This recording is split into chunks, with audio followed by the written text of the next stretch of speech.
شكرا. stop. مرحبا بكم في قناة جرائم أمريكا، نقدم لكم كل ما هو حصري. اشترك بالقناة وهيا لنبدأ. Collision on the runway, an Air Canada Express passenger jet slamming into a fire truck. That fire truck had been given the okay to cross the runway. Late today, ABC News obtaining this chilling video here showing the moment that passenger jet crashed into the truck on the runway, moments after touching down. And tonight, audio from the air traffic control tower suggesting a controller in those final seconds urgently tried to then get that truck to stop. He could be heard saying stop over and over again. The two pilots killed, a flight attendant reportedly still strapped into the jump seat, ejected onto the runway. More than 40 passengers rushed to the hospital. The two firefighters in that truck surviving, raced to the hospital too with broken bones.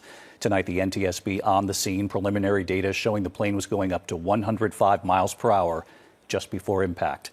With the pilots dead and the flight attendant ejected from the plane, passengers turning to one another to help each other, describing the chaos and escaping down that wing.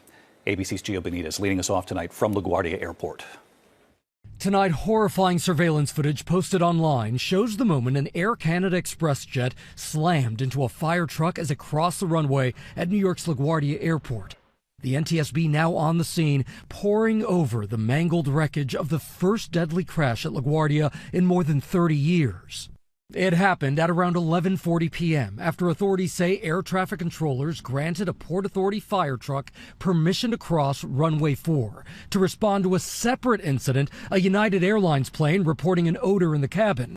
Listen to Truck 1 talking with the tower. Truck 1 and company LaGuardia Tower requesting to cross 4 at Delta. Truck 1 company, cross 4 at Delta. Truck 1 and company crossing 4 at Delta. But at that very moment, Air Canada Express Flight 8646 from Montreal was coming in for a landing on that very same runway.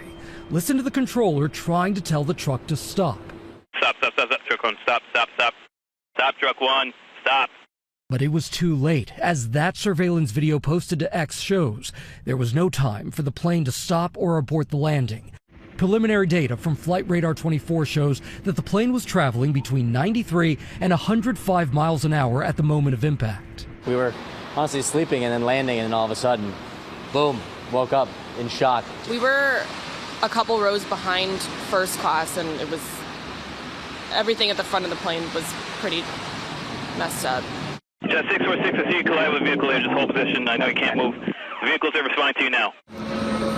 Passenger Jack Cabot shooting these video clips as passengers climb down off the wings.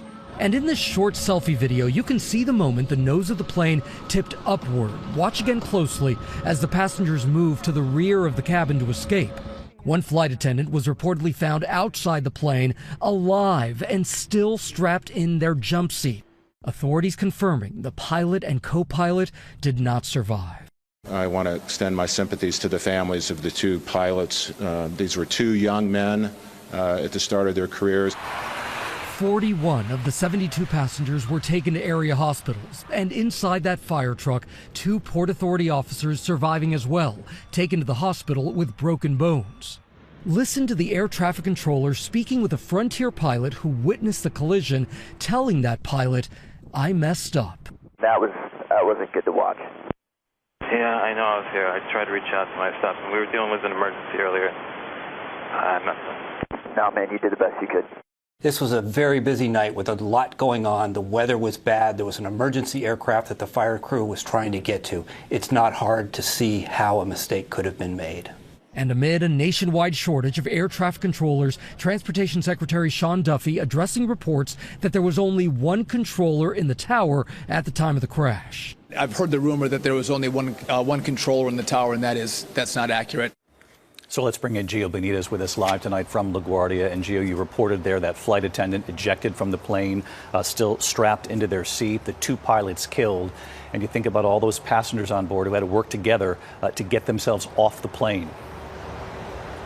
Yeah, David, they were essentially on their own. These passengers trying to figure out how to get off the plane, how to open those doors on their own. But David, we saw a real miracle here with that flight attendant who was ejected.